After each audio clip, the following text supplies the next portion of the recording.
Okay, Internet, buckle up. We're doing the ultimate fantasy fight. Not Batman versus Superman. Too much spandex. We're going Julius Caesar versus Muhammad Ali. Not in some boring who's a better leader way. No, we're putting them in a ring. A literal boxing ring, circa 1974, Kinshasa, Zaire. The rumble in the jungle. And we're going to figure out who actually wins. In this corner, the greatest of Rome, Gaius Julius Caesar.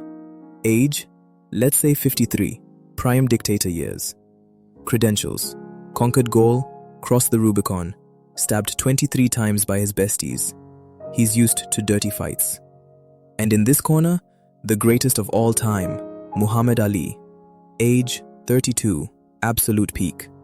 Credentials, float like a butterfly, sting like a bee, stripped of his title for his principles, then took it back. Seems obvious, right? A boxer versus a guy in a sandal and a salad on his head? Hold on. We're overlooking some critical, hilarious, and terrifying factors. Round 1. The psych-out. Ali's the master of trash talk. "You're too ugly to be the world's champion," he'd yell. "Your face looks like a map of Gaul." But Caesar? This is a man who wrote his own propaganda. He wrote the book on psych-outs. He'd probably just stare, cold as marble, and say something like, "I once pacified 800,000 Helveti before breakfast. You are a noisy slave." And then he'd have his scribe, sitting ringside, write it down for the history books as it happens. Ali talks to get in your head. Caesar talks to etch your defeat into eternity. Point, Caesar? Round 2, the style. Everyone thinks boxing versus whatever Romans did. Wrong. Roman military combat, especially for a commander like Caesar, wasn't about dueling. It was about formation. The scutum, that big curved rectangle shield.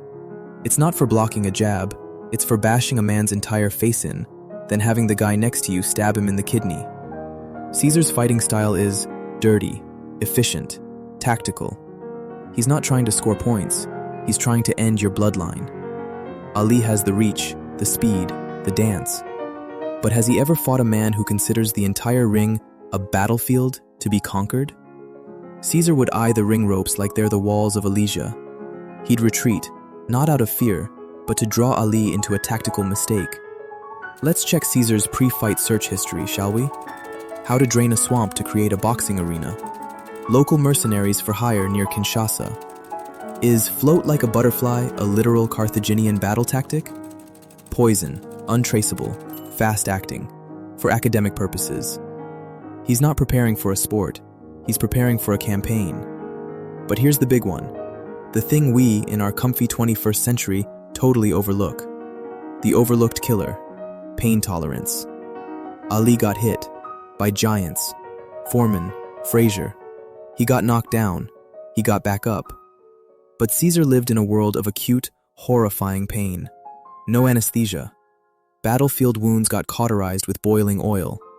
He was shipwrecked, captured by pirates, had migraines, parasites. A boxing glove to the jaw? To Caesar, that's a Tuesday. He took a dagger to the groin once and kept fighting. He was stabbed 23 times with actual daggers. A punch, even from Ali, might register to him as, a vigorous slap. So let's play the fight. Bell rings. Ali dances, flicks jabs. Caesar, stiff, takes them. He looks confused by the footwork, but his eyes are scanning.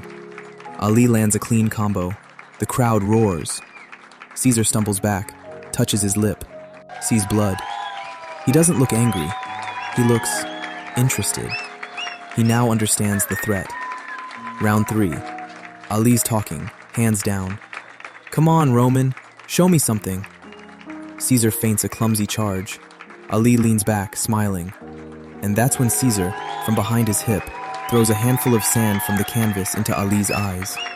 The ref is horrified, but Caesar is already moving. This isn't a foul to him. This is applied tactics. He closes in, not with a hook, but with a shield bash, using his forearm against Ali's throat, pinning him to the ropes. The other hand? He's not making a fist. He's going for his pugio, his dagger. He's literally about to assassinate Muhammad Ali in the middle of the rumble in the jungle. And that's where our fantasy fight ends. Not with a knockout, with a historical and moral breakdown. Ali fights under rules, Queensberry rules, civilized sport. Caesar fights under one rule, Latin, clear and cold. Veni, vidi, vici. I came, I saw, I conquered. By any means necessary. So who wins? In a boxing match, Ali wins, 100 times out of 100. But in a fight to the death, with no rules, Caesar. Not because he's stronger, but because he is, without a single romantic bone in his body, a killer.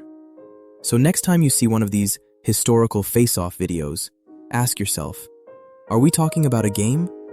Or are we talking about survival? But here's a question. What happens when ruthless ambition isn't on a battlefield, but in a boardroom? When the empire isn't Rome, but a football club? Next week, we're pulling back the curtain on the most dominant football machine of our time. It's not just about trophies and oil money. It's about power politics and a very dark history. It's more than football.